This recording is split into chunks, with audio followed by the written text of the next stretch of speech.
Minérios de ferro usados na obtenção da gusa. Em primeiro temos os carbonatos, ou siderite. O seu principal constituinte é o carbonato de ferro, com mais de 48% de ferro, sendo a ganga quase sempre constituída por carbonatos de cálcio, de manganês e de magnésio. Em segundo temos os óxidos anidros. O seu constituinte essencial é o óxido de ferro, com cerca de 70% de ferro.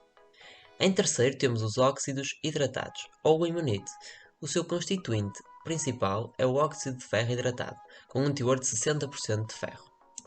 Em quarto temos a magnetite. O seu constituinte principal é o óxido magnético de ferro, sendo o minério natural mais rico em ferro, com 72,4% no estado puro, mas o mais difícil de reduzir. Em quinto temos a pirite. Constituído por sulfureto de ferro, aparece muitas vezes associado ao cobre e ao ouro, pelo que é essencialmente utilizada para a extração destes metais e para a fabricação de ácido sulfúrico. Em sexto temos as sucatas. Incluímos neste tipo de matéria-prima o óxido de ferro resultante da calcinação das pirites de ferro, além de restos de gusa, de lingotes, sucata de ferro propriamente dita e escórias do forno de Martin.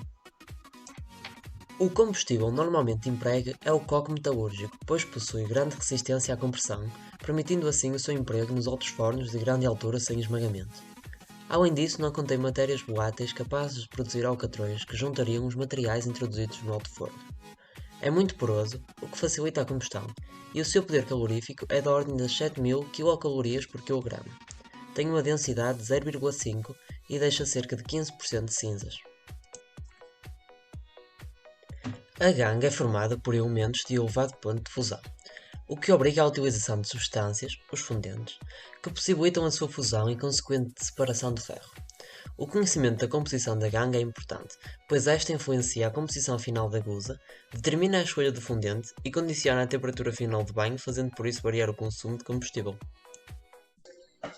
Os metais ferrosos podem ser classificados em 4 grandes grupos: ferro puro, aços, ferros fundidos e gusas, existindo ainda dentro destes grupos alguns subgrupos. O ferro puro contém apenas alguns vestígios de carbono. Os aços são hipoeutetoides se o teor de carbono estiver compreendido entre 0,03% e 0,86%. E são hipereutetoides se o teor de carbono estiver compreendido entre 0,86% e 2,06%.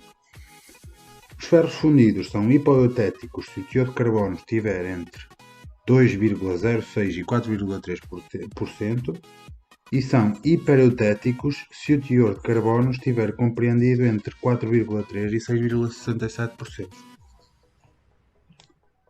As gusas podem ser divididas em 2 grupos: gusas ordinárias ou gusas especiais.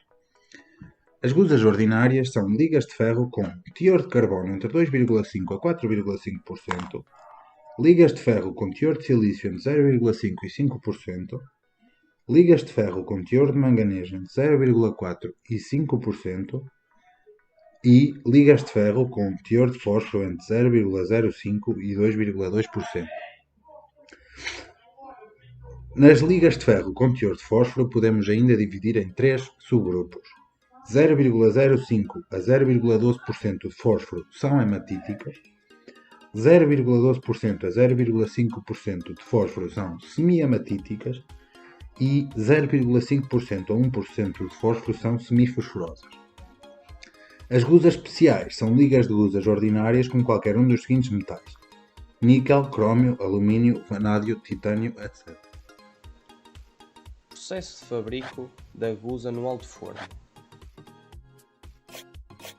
O processo de fabrico da gusa no alto forno passa por primeiro a boca, que é uma abertura onde é introduzida a carga com o minério e por onde se escapam os gases de combustão. De seguida passa pela cuba e depois pelo ventre, que é a parte cilíndrica com maior diâmetro. A seguir, a zona de fusão e por fim o cadinho, onde através de 2 sangradores dá-se o escoamento da gusa e das escórias. Formação da gusa. É de cerca de 800 graus Celsius a temperatura abaixo da zona do alto forno e aqui, logo após a sua introdução, a carga perde a sua umidade, processando-se simultaneamente a redução dos óxidos de ferro pelos óxidos de carbono e a decomposição dos carbonatos. À medida que a carga vai descendo, a quantidade de ferro vai aumentando. e a cerca de 2 metros acima das tubeiras do ar, uma terça parte da carga está fundida, o que corresponde a quase totalidade da gusa que já incorporou o fósforo, além do manganês e do enxofre. Entretanto, a carga vai descendo até ao nível das tubeiras, onde a fusão continua e termina a redução do óxido de manganês. Ao nível das tubeiras, a temperatura é da ordem dos 1600 graus Celsius e a gusa sofre uma oxidação sensível e grande parte do ferro é oxidado.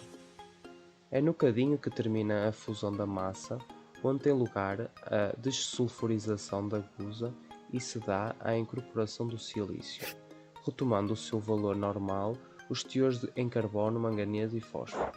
O primeiro por combinação direta entre o ferro e o carbono e os outros dois por redução dos respectivos óxidos.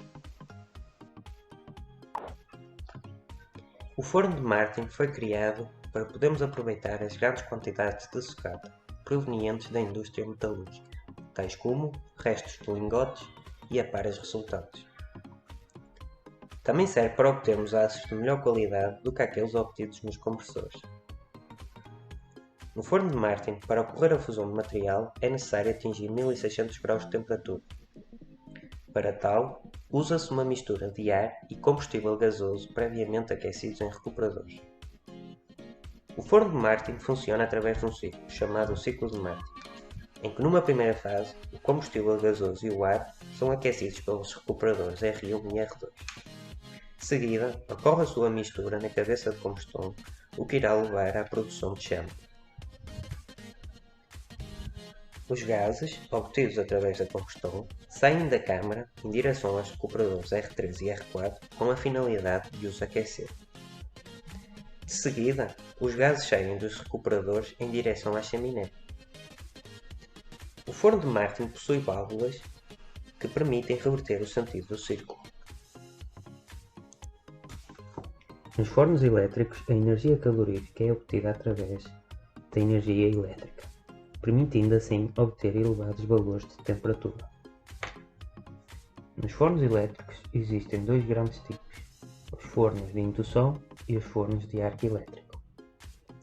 Nos fornos de indução, com a corrente elétrica induzida, devido à criação de um campo magnético variável provocado pela passagem de corrente alternada num enrolamento de cobre em volta do forno, e o aço, ao ser um bom condutor, com a passagem da corrente elétrica induzida, irá aumentar a sua temperatura, levando assim a atingir o seu ponto de fusão.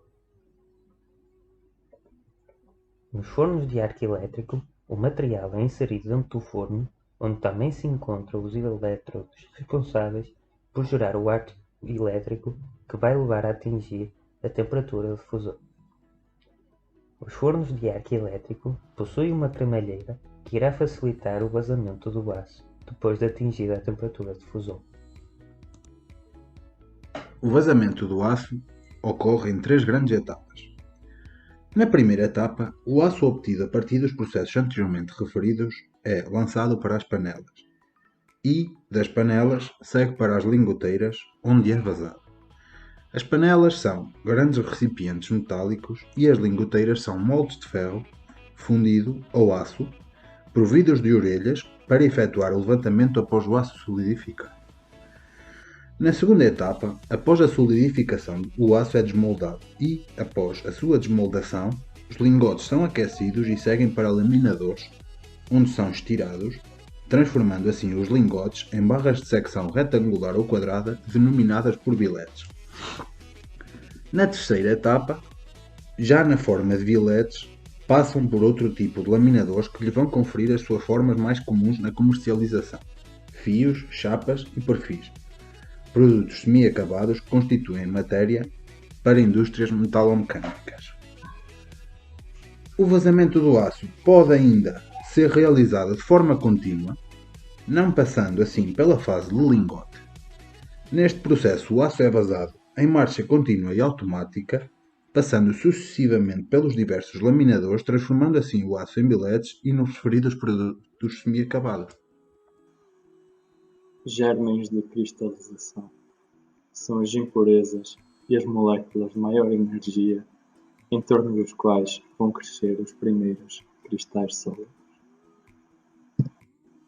Velocidade de arrefecimento.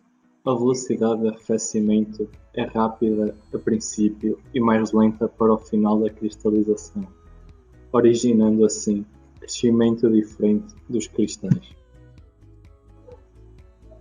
Fenómenos que acompanham a cristalização: impurezas provenientes da desoxidação, tal como sulfureto de magnésio, alumina e silicato.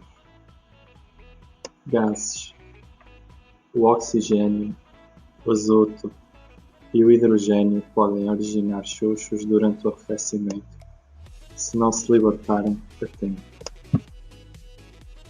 Contrações: deslocam o lingote, criando uma zona de ar.